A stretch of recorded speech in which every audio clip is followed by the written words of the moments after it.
எல்லாருக்கும் வணக்கம்.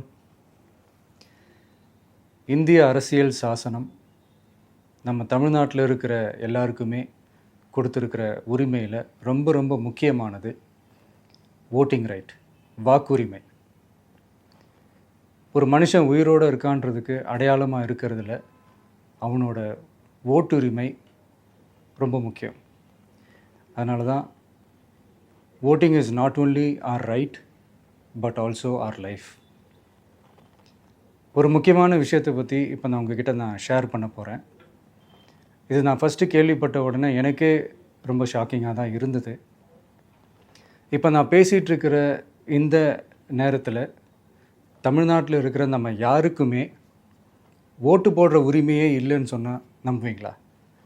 நான் நீங்கள் உட்பட யாருக்குமே அது இல்லை. நான் பயமுறுத்துறேன்னு நினைக்காதீங்க, அதுதான் நிஜமும் கூட. கொஞ்சம் ஏமாந்தால் நம்மளை மாதிரியே இன்னும் லட்சக்கணக்கான பேருக்கும் இதே நிலைமை தான். ஓட்டு போடுற அந்த உரிமையே இல்லாத மாதிரி ஒரு நிலைமை வந்தாலும் வரலாம். இதுக்கு மெயின் ரீசன் அந்த எஸ்ஐஆர், ஸ்பெஷல் இன்டென்சிவ் ரிவிஷன், சிறப்பு தீவிர திருத்தம். இப்போது இந்த எஸ்ஐஆர் நம்ம தமிழ்நாட்டில் எப்படி ஒர்க் ஆக போகுது? கடந்த ஜனவரி மாதம் எடுத்த அந்த கணக்கெடுப்பில் 6,36,00,000 வாக்காளர்கள் நம்ம தமிழ்நாட்டில் இருக்கிறாங்க. ஆனால் அவங்க யாருக்குமே இந்த ஓட்டு போடுற உரிமையே இல்லை. அந்த பிஎல்ஓன்னு சொல்லுவாங்க, பூத் லெவல் ஆஃபீஸர்ஸ், வாக்குச்சாவடி நிலை அலுவலர். அவங்க தான் வீடு வீடாக போய் அந்த ஃபார்மை கொடுப்பாங்க. அதை நம்ம ஃபில்அப் பண்ணி கொடுக்கணும். அதை தேர்தல் ஆணையம் அதை எடுத்துகிட்டு போய் அதை ஸ்க்ரூட்டினைஸ் பண்ணி அது எல்லாமே கரெக்டாக இருக்கான்னு செக் பண்ணி பார்த்ததுக்கப்புறம் அந்த வாக்காளர் பட்டியலை வெளியிடுவாங்க. அந்த வாக்காளர் பட்டியலில் நம்ம பேர் இருக்கணும், அப்போ தான் நம்மளால் ஓட்டு போட முடியும். அந்த புது பட்டியல் வர்ற வரைக்கும் நம்ம வாக்காளர்களான்றது அது உறுதியே செய்ய முடியாது. இன்கேஸ் அந்த புது பட்டியலில் நம்ம பேர் இல்லைன்னா அது ஒரு தனி ப்ராசஸ், அது ஒரு தனி ஃபார்ம், அது ஒரு தனி கிளைம்ன்ற மாதிரி அது ஒரு வேறு வேலை. ஸோ இந்த மாதிரி நிறையா சிரமங்கள் குழப்பங்கள் இருக்கிறதுனால மக்களுக்கு இது மேலே ஒரு கன்ஃபியூஷன் ஒன்று இருக்குது. இது என்ன வெரிஃபிகேஷனா, இல்லை ஒரு மறைமுக ரீரெஜிஸ்ட்ரேஷனா, இல்லை இது வந்து ஒரு நியூ ரெஜிஸ்ட்ரேஷன் மாதிரியே தானா அப்படின்ற மாதிரி நிறைய கன்ஃபியூஷன் இருக்குது. அவங்க செய்ய வேண்டியதெல்லாம் ஒன்று தான். இந்த மாதிரி வீடு வீடாக போய் அந்த என்யூமரேஷன் ஃபார்ம் நம்ம ஃபில்அப் பண்ணி கொடுக்கும்போது அதுக்கான அக்னாலேஜ்மெண்ட்டை அந்த பிஎல்ஓ அந்த ஆஃபீஸர்கிட்ட இருந்து நீங்கள் வாங்கிக்கணும். அது ரொம்ப ரொம்ப முக்கியம். இது நான் சொல்கிறது வாக்காளர் பட்டியலில் ஆல்ரெடி உங்கள் பேர் இருக்கிறவங்களுக்கு நான் சொல்கிறேன். இப்போ புது வாக்காளர்கள், ஃபஸ்ட் டைம் ஓட்டர்ஸ், அவங்களுக்கு ஃபார்ம் 6ன்னு ஒன்று இருக்குது. அதை நீங்கள் ஃபில்அப் பண்ணி நீங்கள் உங்கள் ஏரியாவில் இருக்கிற சம்மந்தப்பட்ட அந்த உங்கள் அலுவலகத்தில் நீங்கள் டைரெக்டாகவும் சப்மிட் பண்ணலாம், இல்லை நீங்கள் ஆன்லைன்லேயும் சப்மிட் பண்ணலாம். அப்படி ஆன்லைனில் நீங்கள் சப்மிட் பண்ணிங்கன்னா அதுக்கான ஸ்க்ரீன்ஷாட்டை எடுத்து வச்சுக்கோங்க. ஃபோனில் மெசேஜ் வரும், அதை சேவ் பண்ணி வச்சுக்கோங்க.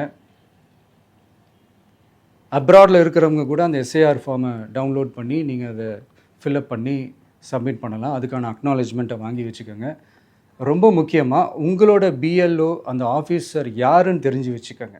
இந்த தேர்தல் ஆணையம் அந்த வெப்சைட்டில் போனீங்கன்னா அந்த பர்டிகுலர் பிஎல்ஓ ஆஃபீஸரோட ஃபோன் நம்பர் கூட நீங்கள் எடுத்து வச்சுக்கலாம். இன்கேஸ் உங்களை யாரையும் ரீச் பண்ணலை, இல்லை உங்களுக்கு அந்த ஃபார்ம் கிடைக்கல அப்படின்னா நீங்கள் அவரை காண்டாக்ட் பண்ணி அந்த ஃபார்மை வாங்கி நீங்கள் ஃபில்அப் பண்ணி நீங்கள் சப்மிட் பண்ணலாம். ரொம்ப முக்கியமாக அதுக்கான அக்னாலேஜ்மெண்ட்டை வாங்கி வச்சுக்கோங்க. இது எல்லாமே சரியாக செஞ்சாலும் இந்த எஸ்ஐஆர் மேலே சில டவுட்ஸ் இருக்குது. அது என்னென்னா, இந்த 6,36,00,000 வாக்காளர்களுக்கு ஒருத்தர் விடாமல் இந்த ஒரே மாதத்துக்குள்ளே எப்படி எல்லாருக்குமே அந்த ஃபார்ம் போய் ரீச் ஆகும்? ஒன்று. ரெண்டாவது, நீங்கள் வரும்போது வீட்டை பூட்டிட்டு வேலைக்கு போயிட்டு என்ன பண்ணுறது? இப்போ நீங்கள் வருவீங்கன்றதுக்காக வேலையெல்லாம் விட்டுட்டு வீட்டுக்குள்ளேயே உட்காந்துட்ருக்கணுமா? ஸோ இதில் மெயினாக பாதிக்கப்பட போகிறது உழைக்கிற மக்கள், ஏழைகள், வேலைக்கு போகிற பெண்கள். இவங்களுக்கு யார் கரெக்டான அந்த பதில் சொல்ல போகிறது? ஒரு நியாயமான எஸ்ஐஆர்னால் என்ன நடக்கணும்? இப்போது இறந்து போனவங்களை மார்க் பண்ணி அதுலேருந்து டிலீட் பண்ணணும். இப்போ போலி வாக்காளர்கள் இருந்தாங்கன்னா அவங்கள மார்க் பண்ணி டிலீட் பண்ணணும். இப்போ ஆல்ரெடி ஓட்டு இருக்கிறவங்களுக்கு எதுக்கு இந்த ரெஜிஸ்ட்ரேஷன் என்ற பேரில் இவ்வளவு குழப்பங்கள் அப்படின்றது தான் இங்கே கேள்வி. இப்போ புதுசாக வர வாக்காளர்களையோ இல்லை ஓட்டு இல்லாதவங்களையோ சேர்த்தா பத்தாதா? இப்போ ரீசெண்டாக நடந்த இப்போ எலெக்ஷன் 2021, 24லாம் எப்படி எல்லாருமே ஓட்டு போட்டோம்? அதில் ஓட்டு போட்டவங்க கூட இப்போ புதுசாக ரெஜிஸ்டர் பண்ணணும்னா அது ஏன் அந்த கன்ஃபியூஷன் அப்படின்றத நாங்கள் கேட்குறோம். அதனால தான் நாங்கள் எஸ்ஐஆரை எதிர்க்கிறோம். இப்போ புதுசாக சில கம்ப்ளைண்ட்ஸ்லாம் வர ஆரம்பிக்குது. அது என்னென்னா முக்கியமாக நம்மளுடைய டிவிகே தோழர்களுக்கு அந்த ஃபார்ம் கிடைக்க மாட்டேங்குது, கொடுக்க மாட்டேன்றாங்க அப்படின்ற சில கம்ப்ளைண்ட்ஸ். இது யார் பண்ணுறாங்க அப்படின்றது நான் தான் சொல்லி தெரிய வேணும்னு ஒன்றும் அவசியம் இல்லை உங்களுக்கு.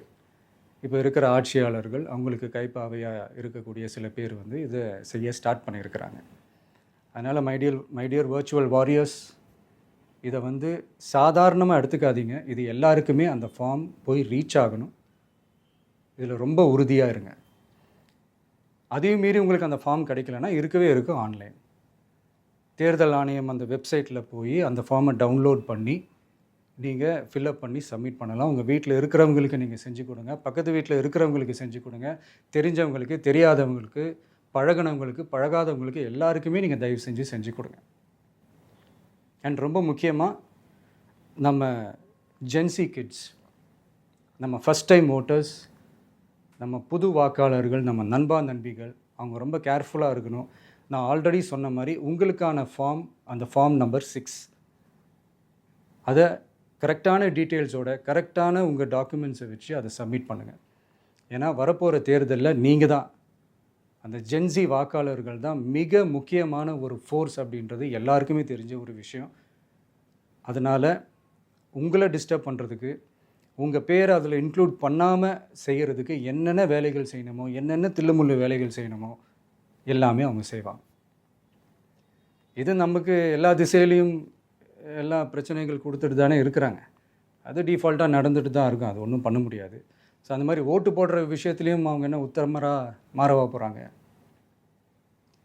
இப்போ நான் சில மீட்டிங்ஸ்லலாம் ரிப்பீட்டடாக ஒரு விஷயம் நான் சொல்கிறேன்ல, 2 பேருக்கு நடுவில் தான் போட்டி அப்படின்ட்டு. அது மேடைக்கு மேடை அவங்க அதை ப்ரூவ் பண்ணிகிட்டு இருக்கிறாங்க. அதனால் தோழர்களே, வரப்போகிற தேர்தலில் நம்ம யாருன்னு காட்டணும், நம்ம பலம் என்னன்னு காட்டணும். அதுக்காக அந்த பலமான, அந்த பவர்ஃபுல்லான ஆயுதத்தை நம்ம கையில் எடுக்கணும். அந்த ஆயுதம் வேறு எதுவுமே இல்லை, ஓட்டு, வாக்கு, ஜனநாயகம். அது இருந்தால் தான் நம்ம அந்த வெற்றியை நோக்கியே நம்மளால் பயணிக்க முடியும். தமிழ்நாடே அந்த வாக்குச்சாவடி முன்னாடி திரண்டு நிற்கணும். அதை பார்த்துட்டு தமிழ்நாடே தமிழக வெற்றி கழகமா, இல்லை தமிழக வெற்றி கழகம் தான் தமிழ்நாடா அப்படின்ற மாதிரி இருக்கணும். வீடுன்னு ஒன்று இருந்தால் தான் ஓடு மாற்ற முடியும்னு அறிஞர் அண்ணா அவர்கள் சொல்லியிருக்கிறாங்க. அந்த மாதிரி ஓட்டுன்னு ஒன்று இருந்தால் தான் இந்த நாட்டையே காப்பாற்ற முடியும். அப்புறம் இன்னொரு முக்கியமான விஷயம், அந்த எனிமரேஷன் ஃபார்ம் நீங்கள் ஆன்லைனில் நீங்கள் ஃபில்அப் பண்ணும்போது அதில் ஒரு சில ப்ராப்ளம்ஸ் வர்றதுக்கு வாய்ப்பு இருக்குது. அது உங்களுடைய ஓட்டர் ஐடியில் இருக்கிற உங்கள் பேரும், ஆதார் கார்டில் இருக்கிற பேரும், அந்த ஸ்பெல்லிங், இனிஷியல்ஸ் எல்லாமே ஒரே மாதிரி இருந்தால் தான் அது அக்செப்ட் ஆகும், இல்லைன்னா அக்செப்ட் ஆகாது. அது கொஞ்சம் கேர்ஃபுல்லாக பண்ணுங்கள். அது கொஞ்சம் யூசர் ஃப்ரெண்ட்லியாக இருக்கலாமேன்னு கேட்டதுக்கு அதெல்லாம் முடியாது, அதுக்கெல்லாம் வாய்ப்பு இல்லை, அதுக்கெல்லாம் ஆளுங்க இல்லை, பண்ண முடியாதுன்னு ரிப்ளை பண்ணிட்டாங்க. ஸோ அதனால் மை டியர் டிவிகே தோழர்களே, மை டியர் ஜென்சி படை பலமே, உஷாராக இருங்க, கான்ஃபிடெண்ட்டாக இருங்க, நல்லதே நடக்கும், வெற்றி நிச்சயம். மீண்டும் சந்திக்கும் வரை நன்றி, வணக்கம்.